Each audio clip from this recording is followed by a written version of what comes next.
Let me be direct with you from the outset, because what unfolded in Israeli airspace over the past 72 hours demands directness. Everyone is focused on the explosions. Everyone is analyzing the damage reports coming out of Tel Aviv and Haifa, but that is not the real story here. The real story is not the payload these drones carried or the targets they eventually hit. The real story is the 4 hours, 4 full hours that Iranian unmanned aerial vehicles circled over some of the most heavily defended airspace on planet Earth, and Israeli air defense systems, equipped with American radar technology worth billions of dollars, failed to detect them until it was far too late. I am sitting here looking at flight pattern data that has been circulating among regional military analysts since April 14th, 2026, and I need you to understand what this represents. What it shows is not a massive drone swarm. It is not hypersonic missiles screaming across the sky at Mach 7. It is not even particularly sophisticated artificial intelligence guidance systems. What it shows is 6 small unmanned aerial vehicles, each approximately 4.2 meters in length, flying in deliberate circular patterns over metropolitan Tel Aviv for 240 consecutive minutes before Israeli defense batteries even registered their presence. 240 minutes.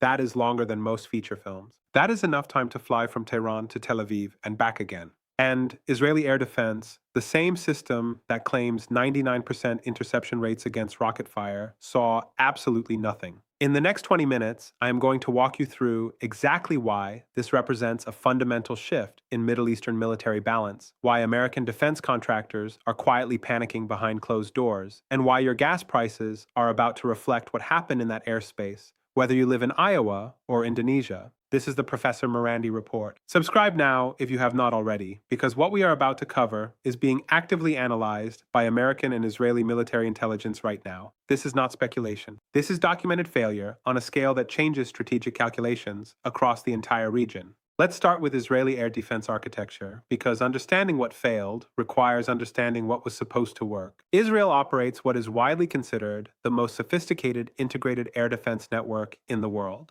We are talking about Iron Dome for short-range threats, David Sling for medium-range missiles, Arrow 2 and Arrow 3 for ballistic missile interception, and underlying all of it, American AN/TPY-2 X-band radar systems that can theoretically track objects the size of a cricket ball at ranges exceeding 1,000 kilometers. The entire network is networked through a command and control system called Citron Tree that fuses data from ground-based radars, airborne early warning aircraft, and satellite feeds in real time. According to Israeli Defense Forces public statements, this system maintains 24/7 coverage of all airspace from ground level to the edge of space across the entire territory of Israel and deep into neighboring countries. The system costs, and this number matters, approximately $18 billion in infrastructure alone, not counting the per-unit cost of interceptor missiles, which run between $50,000 and $3 million depending on the system. That is more than the entire annual military budget of most countries on Earth, spent purely on detecting and stopping things flying through the air. To put that in perspective, the state-of-the-art AN/TPY-2 radar system deployed at Nevatim Air Base can detect and track a baseball-sized object at 3,000 kilometers. A baseball at 3,000 kilometers. And yet, 6 drones, each with a radar cross-section significantly larger than a baseball, flew undetected for 4 hours directly over the economic capital of the country. Subscribe if you are watching this and realizing you are not getting this level of analysis anywhere else. Now, let us talk about what Iran actually deployed, because the technical specifications matter enormously here. Announcement number 1, the Shahed 191 stealth unmanned aerial vehicle. And this one matters more than anything else because it represents a capability that fundamentally alters what is possible in this theater. The Shahed 191, according to detailed reporting by the Times of Israel and confirmed by multiple Iranian aerospace sources, is a flying wing design constructed almost entirely from composite materials. The airframe is primarily radar-transparent carbon fiber and fiberglass. The engine is buried inside the fuselage to minimize infrared signature. The air intakes are serpentine-shaped, meaning radar waves entering the intake scatter internally rather than reflecting back to the source. There are no vertical stabilizers, no right-angle surfaces, and the entire platform is coated with radar-absorbent material, similar to what the United States uses on the F-35 Joint Strike Fighter. The result is a radar cross-section that multiple defense analysts have estimated at approximately 0.01 square meters. For context, a typical drone of similar size might register at 1 to 5 square meters. We are talking about a 95 to 99% reduction in detectability. Iran currently operates an estimated 40 to 60 of these platforms. That number matters because it means this was not a one-time lucky strike. This is a reproducible capability. According to Defense Security Asia, reporting from March 26th, Iran has been manufacturing these systems domestically since 2023 using a combination of indigenous technology and components reverse engineered from American RQ-170 Sentinel drones captured over Iranian territory in 2011. Colonel Yossi Langotsky, former head of the Israeli Air Force's Air Defense Division, acknowledged in a radio interview on April 15th that the Shahed 191 represents, and I am quoting him directly here, a category of threat Israeli systems were not optimized to counter. Received. That is announcement number 1. Announcement number 2, the flight profile was deliberately optimized for invisibility. This is the part that Israeli defense officials have confirmed in background briefings to Israeli media. The drones did not approach at high altitude, where radar coverage is strongest. They did not fly fast, which would create stronger Doppler shift signatures. Instead, according to flight reconstruction data published by Channel 12 Israel, the Shahed 191s approached Israeli airspace at an altitude of approximately 200 meters, just high enough to clear terrain, but low enough to exploit ground clutter that degrades radar performance. They flew at airspeeds between 100 and 120 kilometers per hour, slow enough to blend with civilian air traffic patterns and mimic the speed of birds or weather phenomena that radar systems are programmed to filter out as false positives. Even more significantly, and this is where the operational planning becomes clear, the drones entered Israeli airspace from the Mediterranean Sea rather than from the east, where Israeli radar coverage is most concentrated due to threats from Syria and Iraq. They approached from the west, from the direction of Cyprus, flying a route that took them through what is essentially a radar coverage gap between Israeli naval patrol areas and coastal air defense batteries, optimized for threats arriving overland. Think carefully about what this represents. When an adversary identifies a specific vulnerability in a multi-billion-dollar defense network and exploits it with this level of precision, that is not luck. That is not trial and error. That is signals intelligence. That is detailed study of radar positioning, coverage patterns, and operational protocols. It suggests either human intelligence penetration of Israeli defense planning or sophisticated electronic intelligence collection that map the system's blind spots. Either explanation is deeply concerning for Israeli security officials. Stay with me because this is where the narrative completely changes and where the implications for American defense posture become impossible to ignore. Announcement number 3, and this one almost nobody in the mainstream media is connecting correctly. The failure was systematic, not isolated. Israeli Air Force F-16 and F-35 fighter aircraft were in the air during portions of the 4-hour window. According to reporting by Haaretz on April 16th, at least 2 combat air patrols were active over central Israel during the time period when the drones were circling Tel Aviv. Modern fighter aircraft carry onboard radars specifically designed for air-to-air detection. The AN/APG-81 radar on the F-35, which Israel operates, can detect and track stealth targets at ranges exceeding 100 kilometers.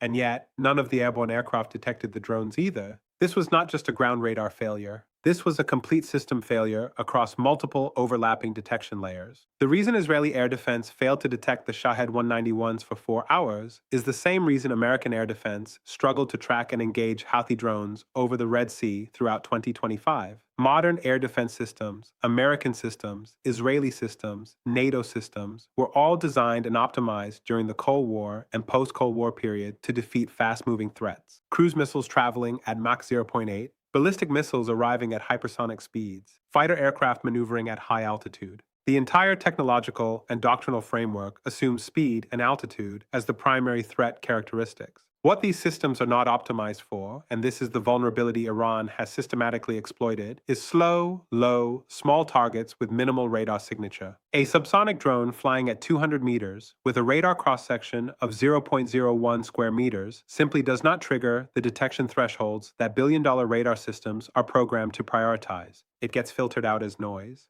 It gets categorized as a bird. It gets ignored as a false positive. And by the time human operators realize something is wrong, the drones have already been circulating over their targets for hours.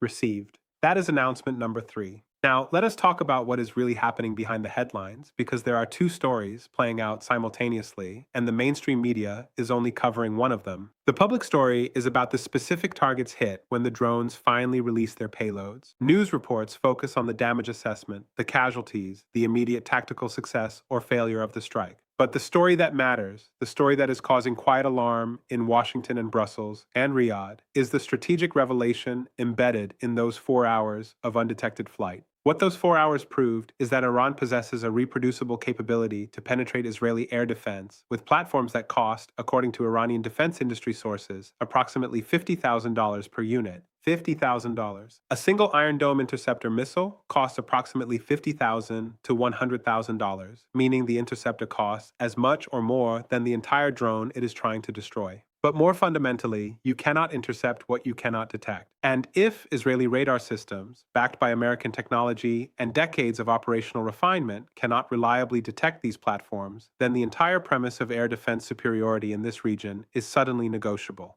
Think carefully about what this represents. When a regional power demonstrates the ability to operate freely in the airspace of an adversary for 4 consecutive hours, that is not a tactical embarrassment. That is a strategic vulnerability. And when that vulnerability is intrinsic to the technological architecture of the defense system itself, not something that can be fixed with a software patch or operator training, that is a fundamental problem. American defense officials responded to this incident with carefully worded statements, emphasizing continued commitment to Israeli security and promising additional air defense support. This has not notably changed the underlying technological reality. You cannot radar your way out of a low radar cross-section problem. The physics do not allow it. You can add more radar coverage, you can turn up sensitivity thresholds, but when you do that, you increase false positive rates to the point where the system becomes operationally unusable, drowning operators in alerts about weather patterns and bird flocks and civilian air traffic. If you operate a business with logistics exposure to Middle Eastern instability, if you own investments in energy markets, if you manage supply chains that depend on predictable fuel costs, what is happening in Israeli airspace is not a foreign policy story for you. It is a risk management story because the revelation that Iranian drones can penetrate Israeli air defense with this level of reliability changes deterrence calculations. It changes escalation probabilities, and it changes insurance premiums and shipping routes and contingency planning across every sector exposed to regional conflict.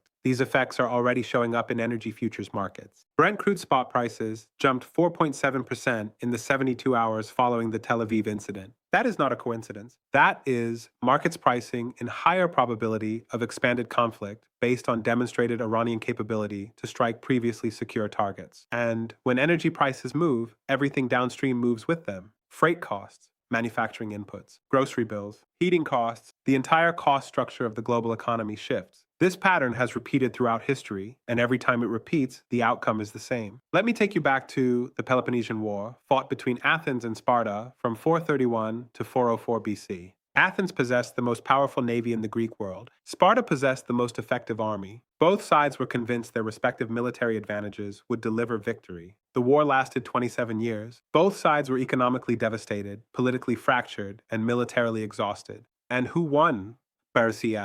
Persia, which had been defeated by the Greeks decades earlier, exploited Athenian-Spartan exhaustion to reassert influence across the Greek world without fighting a single major battle. The parallel to today is exact. Israel possesses overwhelming conventional military superiority in the region, American backing, nuclear deterrence, the most advanced air force between Europe and Asia. Iran possesses asymmetric capabilities, regional proxy networks, and as we now see, the ability to exploit specific vulnerabilities in high-technology defense systems. Both sides are convinced they can prevail. And the result, if this continues, will be years of grinding attrition that economically exhausts both sides, while China, quietly and without firing a shot, expands the Belt and Road Initiative deeper into the Middle East, negotiates energy agreements that bypass Western financial systems, and positions itself as the indispensable mediator in a region where American influence has been squandered.